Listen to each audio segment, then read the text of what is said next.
Open ulit tayo ng oyster na merong pearl, pero this time, yung bubuksan natin, ganito kalaki. Giant oyster! Grabe oh, halos kasing laki na ng mukha ko. Okay, sige. Open na natin itong binili ko. Kaya naman, eto na, i-flex ko! Pero unahin natin itong isa. Ito, freebie ko to. Bango! Ayan, may umaalog. So, yan yung laman nung tumilapon. Ayan. Red freshwater pearl. Ang ganda. Ito namang giant oyster yung open natin.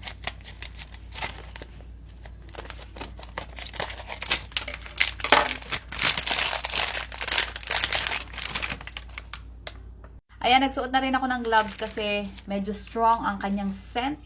Medyo nanununtok. Ganun.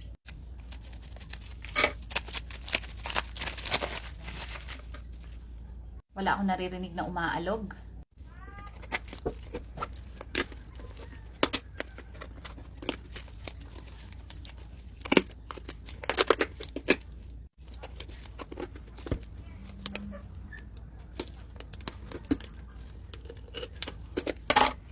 Saglit lang, ang hirap palang buksan.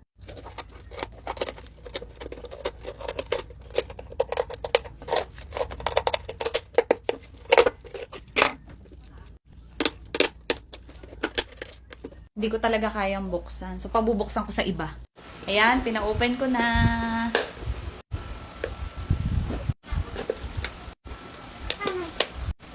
Oh! Ayan, back to studio na tayo. Ito yung dalawang pearls na tumilapon kanina. Meron pang isang nahulog dito. Tapos, ito pa yung iba. Wow. Para tayong si Dr. Pimple Popper dito, ha? Nice.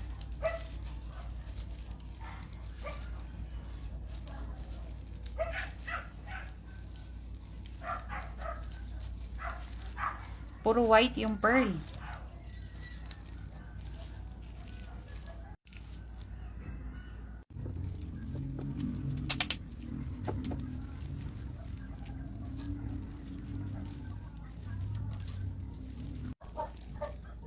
Ayan. Puti pa rin yung kulay pero different sizes. Meron din ganito oh.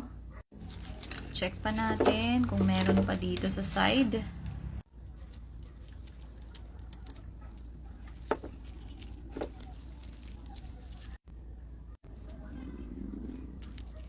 So ayan, mukhang wala na. Mukhang na-open ko na lahat or naalis ko na. So ayan lahat yung nakuha ko. Ang galing.